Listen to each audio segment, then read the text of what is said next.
I wanted to share just a couple thoughts on a common topic and question that I get nearly every day in the realm of men's health. And this is about switching between different hair loss medications. There are topical, there are oral, there are combination sprays, there are injections, there are a variety of things that patients can utilize depending on their commitment and their curiosity around hair loss. So the first one that I want to address right out of the gate is what happens when you switch from one to the other.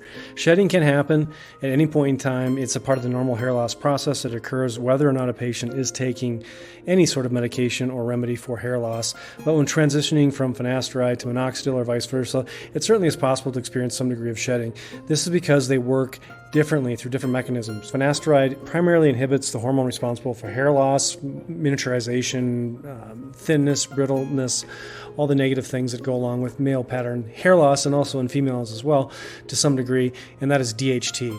Minoxidil works through a different mechanism, although there is some overlap and there are some evidence in smaller studies about hormonal impacts of minoxidil. But minoxidil, which is an old blood pressure medication, actually works by stimulating hair growth. The theory is that it increases blood flow through the follicles, which increases nutrient delivery to the follicles themselves and can enhance hair growth. Obviously, hair loss is very individual depending on genetics, lifestyle, hormones, stress, illness, a variety of other things.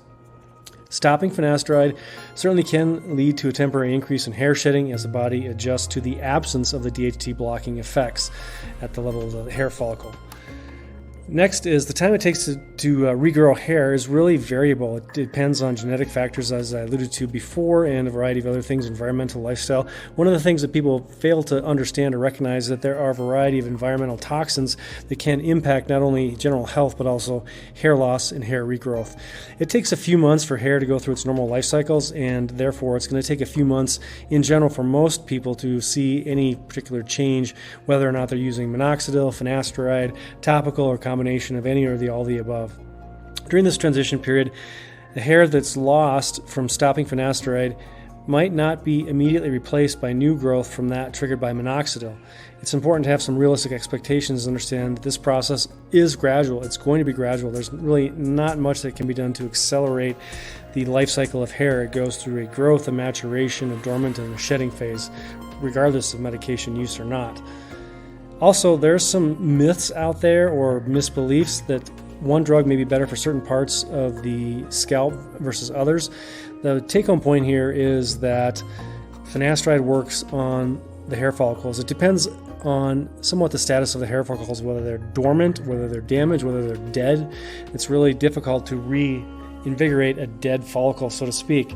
Minoxidil is believed to show maybe some more effectiveness at stimulating hair at the front of the scalp. That's really not clearly proven in the literature. Both medications can be effective in various areas of the scalp. The important thing to note is that finasteride works systemically to reduce DHT levels and therefore can affect hair growth, hair preservation, and hair loss across the entire scalp. Minoxidil, obviously, if it's applied topically, is going to work where it's applied topically. There is some systemic absorption of anything applied to the scalp. It depends on a variety of factors as well. I know that sounds vague, but that's just the reality of how it works. So oral minoxidil obviously is more systemic and based on absorption, and the mechanism of action should work on viable follicles wherever they are, which is in part by the explanation of side effects, why patients who are taking oral minoxidil may get hair growth in other places that maybe they don't intend, like the back, the sides of the face, the temples, things like that. So it's really crucial to understand that the changes, the process of hair loss is highly individual. It depends on so many factors. This video is just a mechanism and a method to share some information and some education. So take care, be well.